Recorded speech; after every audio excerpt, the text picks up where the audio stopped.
Rapaziada, é isso. Cravamos mais uma Supercopa do Brasil, a segunda na nossa história. A última foi que simplesmente com o craque Neto. E, cara, me veio à tona o sentimento do que é ser corintiano. Eu acho que você tem que se orgulhar dessa porra. Entendeu? Independente do que a mídia fala. Eu sei que agora vai ser chamado de campeonato de pré-temporada. Tudo que eles falam quando o Palmeiras não ganha, quando o Flamengo não ganha. Né? Eu tenho certeza que se o Flamengo tivesse ganhado, teria o mesmo peso de uma Libertadores pra mídia aí inteira.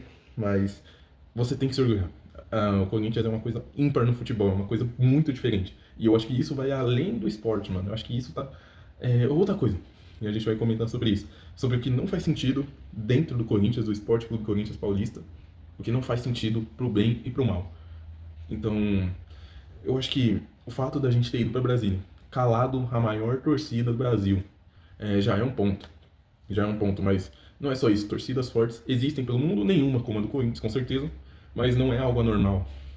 Anormal se torna quando você pensa na trajetória do Corinthians para chegar nessa Supercopa. Por exemplo, né? Esse é o primeiro exemplo que a gente vai comentar como a gente oscila e como isso às vezes dá resultado. Eu não quero romantizar isso, mas eu não quero romantizar de forma alguma, mas a gente terminou ano passado em 13º do Brasileiro e fomos campeões da Copa do Brasil numa campanha nada fácil. O adversário mais fácil que a gente teve foi o Atlético Paranaense, que está na segunda divisão. Beleza, ok. Só que a gente eliminou o terceiro colocado, eu acredito, no brasileiro foi o Cruzeiro, e eliminamos o Palmeiras, o vice. E, e chegamos na final contra o Vasco, que já tinha eliminado o Botafogo, eliminou o Fluminense. Então não são times de bobeira. E a gente conseguiu, a gente cravou esse título numa campanha patética. A nossa campanha do Vasco foi praticamente igual. O que muda é que a gente foi campeão. E isso não foi um título achado, tá ligado? Não foi a carada. Os caras chegaram e ganharam a Copa do Brasil mais fácil da história, né? Só porque não tinha o Flamengo e o Palmeiras que dominam esse cenário nacional. Mas os caras ganharam a Copa do Brasil mais fácil da história e já tá, nossa, glamorizando. Não, mano, a gente vem chegando na Copa do Brasil há muito tempo, entendeu? A gente vem chegando, vem batendo semifinal, final, semifinal, final. E com times que às vezes são ridículos. O Vitor Pereira, que bateu na trave lá com a gente, o elenco que ele tinha, é ridículo, mano. O melhor que tinha é o Renato Augusto morrendo já. Eu amo o Renato Augusto demais. Pra mim ele é craque, é um gênio. Mas, cara, ele já tava podre, ele já passou a carreira inteira com físico de vidro. E quando ele voltou aqui a jogar, ele já tava mal. Jogou demais, ele é um gênio. Só que em comparação com aquele Flamengo que a gente levou pros pênaltis, afinal, porra, não tinha comparação. É a mesma coisa, o pessoal ficar bravo com o cara a cara que fizeram lá pro Flamengo, o Flamengo ganhando em quase todas as posições, 9 de 11 posições, às vezes até 11 de 11 eu já vi o Flamengo ganhando, o cara a cara, né, quando comparam um jogador com o outro, antes dessa final, e muito corintiano ficou bravo. Eu não acho que seja tão exagerado assim a proporção, mas porra, não dá pra negar. O time dos caras é muito melhor, é extremamente melhor, é bizarramente melhor. Quando se fala em time, 11 iniciais, a gente consegue equilibrar até, talvez, com a bola rolando. Mas individual ali, um por um, não tem como. E contra o Flamengo, naquela decisão lá, o Rodinei cravou, mano. Simplesmente o lateral Rodinei decidiu o título, com o Fagner perdendo pênalti. Também o time era horrível, a gente chegou lá. E o que mais me assusta é que eu vou recomendar pra vocês aqui um canal que eu assisto, que eu consumo e que eu acho que vocês deveriam consumir, porque eu quero falar aqui mais da zoeira de futebol, fazer alguns pós-jogos, às vezes falar sério, às vezes zoar, fazer uns react, mas eles se aprofundam nos bastidores do Corinthians, eles falam muito tecnicamente de dentro do Corinthians, então eu acho que você deveria acompanhar esse canal. Então vai estar aí Papo Fiel, é só olhar na descrição.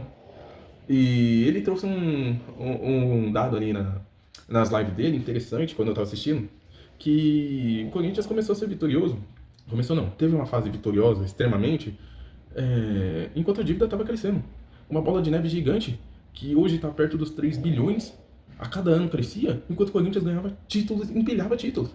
1.000 paulistas, 52 paulistas seguidos. Aí teve também o brasileiro, 2 brasileiros, e a Libertadores, a Copa do Brasil com o Ronaldo Fenômeno, e a nossa dívida subindo, subindo, subindo. O São Paulo cravou uma Copa do Brasil recentemente. Mas desde então, eles estão capengando e não são protagonistas, não estão conseguindo chegar. O que é, rapaziada, é óbvio que zoar o São Paulo é legal demais, mas é o normal, mano. Essa é a lógica do futebol. Um time mal administrado se fode, um time bem administrado, como é o Mirassol, surpreende, vai bem, tá ligado? Isso é a lógica do futebol. O Corinthians contraria essa lógica. o Corinthians, cara, eu acho que o que explica é a fé, mano. É o sentimento. Eu não sei, eu não consigo chegar aqui pra você e te dar tá ligado? Uma explicação lógica do porquê. Porque como a gente consegue chegar a ser competitivo? Não tô falando que todo ano a gente é competitivo, mas como a gente consegue ser competitivo com os elencos que a gente monta? Você lembra do Otero armando o nosso jogo? Junto com o Casim no ataque, junto com, sei lá, Rodinei, o Cássio na pior fase do mundo? Você lembra dessa merda? O mais assustador não é a gente chegar com os elencos assim, é a gente não cair. Como que a gente não caiu? Como que a gente não caiu, mano? Foi na época que o nosso melhor jogador era o Matheus Vital. Como a gente não caiu? Isso é inexplicável. Eu acho que o apoio da torcida faz total diferença, tal, mas dentro de campo, vamos ser sinceros, né? O Gaviões vai cantar, todo mundo vai cantar, mesmo que se tiver 6-0, e isso não vai mudar o resultado por si só. Então, o que mantém esse time de pé, mano? O que é o Corinthians? Como ele sobrevive?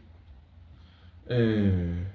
Se você pegar as contratações, porque o Corinthians nunca foi organizado para fazer contratações, nunca fez contratações que fizessem todo sentido do mundo. Mas pega o Cássio e o Fagner, por exemplo. Hoje em dia a gente avalia que, porra, excelentes contratações, né? O Fagner foi ainda mais arrombado que o Fagner na hora. Oxi, o Fagner foi mais arrombado que o Fagner. O Fagner foi mais arrombado que o Cássio na hora de meter o pé do Corinthians.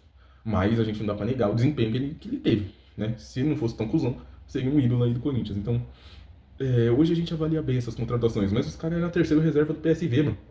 O Mateuzinho, hoje, atualmente, não é espetacular, pá, não sei o quê, mas ele desempenha muito bem pra um terceiro reserva do Flamengo. O cara era o terceiro reserva do Flamengo. E foi caro pra caralho. Imagina o Santos, sei lá, vem aqui e paga extremamente caro no Hugo, nosso lateral. É óbvio que ele vai chegar lá e não vai render, não vai nem jogar. É claro. Mas imagina ele chegar lá e ele rende. Ele rende que nem o Mateuzinho. Ele pode não ser unanimidade no cenário brasileiro, mas ele rende. Ele faz excelentes partidas, partidas que rendem até título. E ele é o nosso terceiro reserva. Dorival já usou. Mano, eu nem lembro o que foi improvisado na lateral esquerda, só pra não ter que usar o cara. E ele chega lá e rende, isso não vai acontecer. Essas coisas acontecem mais no Corinthians do que em outros lugares. Assim como é pro bem e pro mal. Contratações que tem tudo para dar certo chegam aqui e são o Alexandre Pato da vida. É incrível como as coisas são diferentes pro Corinthians, pro bem e pro mal. É uma coisa sobrenatural. Eu acho que o Corinthians é sentimento, cara. É o maior sobrevivente do Brasil. Eu não vejo.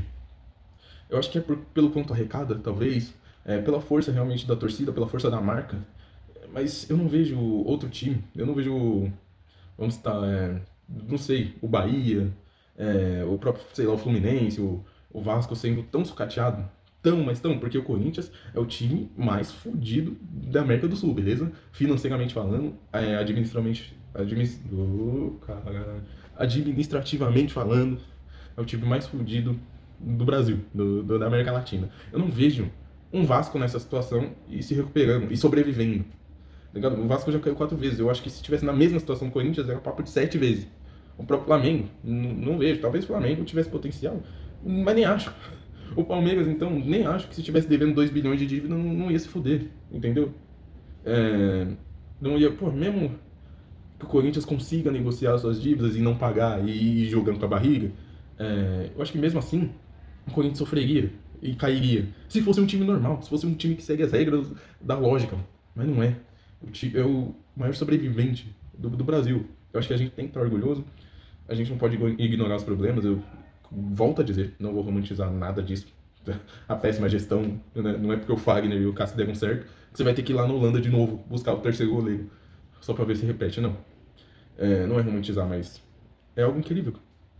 É, eu não tenho a desenvoltura a mesma pra falar ainda, mas tô sendo sincero aqui em frente à câmera. Você tem que se orgulhar de fazer parte disso. Você faz parte de um bagulho que é diferente no futebol. É uma coisa que é única, de uma coisa que nós vamos morrer, vai continuar e vai continuar sempre, sempre assim. Não tô falando que o Corinthians é incaível, né? Que nem o Santos é incaível. Eu tô falando que não importa se cair. Não importa o que aconteça. O tamanho desse clube é enorme. Coloca a tua camisa do Corinthians no varal pra ver se não entorta.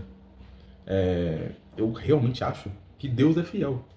É isso, rapaziada. Se você concorda com alguma coisa ou discorda, eu peço que você comente e ajude o canal, né? Eu vou trazer reacts além de pós-jogos, então o canal vai ser bem ativo. Eu vou tentar levar sempre esse bagulho mais pro lado da zoeira, Mas enquanto os reacts não acontecem, eu não sei o quê, vamos falar de sentimento, vamos abrir o coração aqui. Beleza?